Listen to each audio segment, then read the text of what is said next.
So let's talk about gratitude journaling and how you might be doing it wrong. Yes, there is a correct way to do gratitude journaling.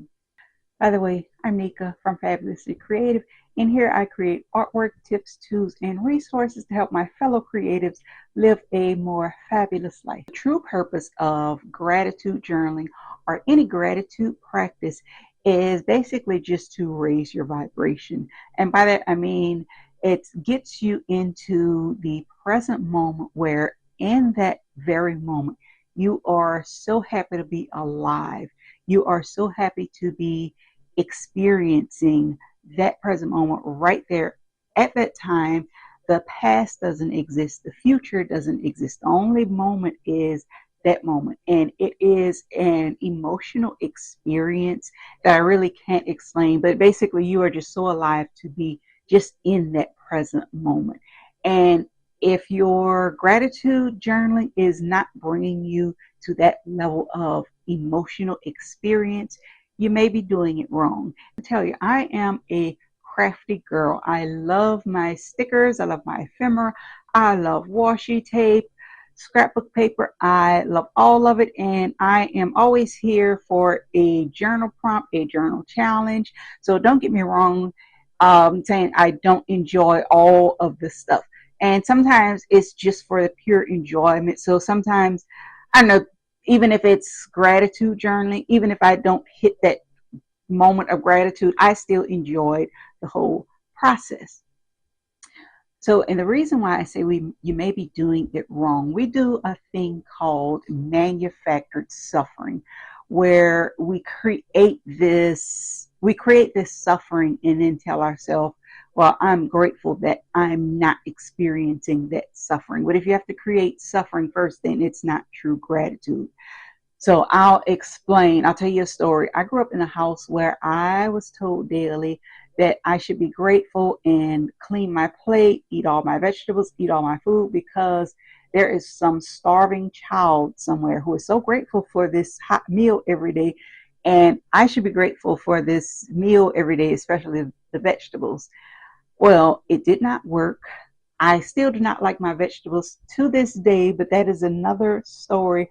So I was never grateful for having a hot meal every day. I was a child who, and I would do anything to avoid eating dinner. I would hide my dinner in paper towels. I would sneak it into the trash. I mean, it just never, the whole grateful for the hot meal thing, it never worked. And basically, truly experience gratitude, you have to have experienced the duality or the opposite of something. So basically, I was never grateful for for that hot meal every day, because as a child I had never experienced hunger. I really didn't know what hunger was, so I couldn't truly be grateful for that meal. Now, a child who did experience hunger and had truly experienced that, they would have been grateful for that hot meal every day. And let's face it, a lot of us, we do not know what true hunger is. We could skip a few meals and everything would still be just fine. So I say that, so if you haven't experienced the opposite of something, you can't truly be grateful for it. And we do something called manufactured suffering when we haven't really experienced the duality of something. And I'll explain it. So let's say you're choosing, hey, I'm grateful for having a roof over my head. So you say, hey, and when you start off journaling, let's say your frequency or your vibe is a level 5.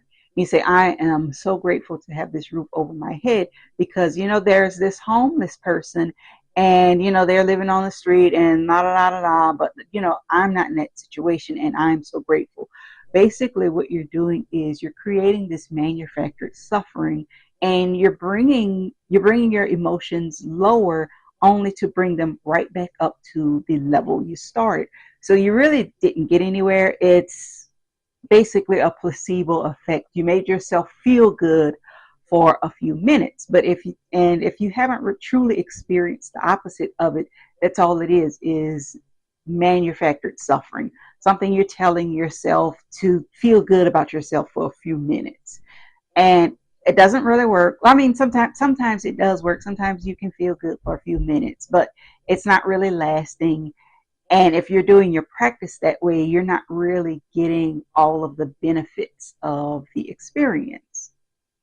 So, a person who has experienced homelessness or a similar situation, them having a stable roof over their head would be an emotional experience for them because they know what the opposite feels like. It's not something they're manufacturing to feel good about themselves. They truly have experienced the opposite of it. And I like to do something that's a little controversial. I've heard some people say don't dwell on your low experiences.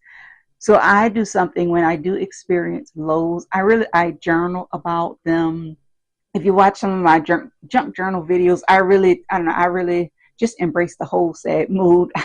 I find sad quotes and I journal, but I do that to basically so I can let myself really experience my lows.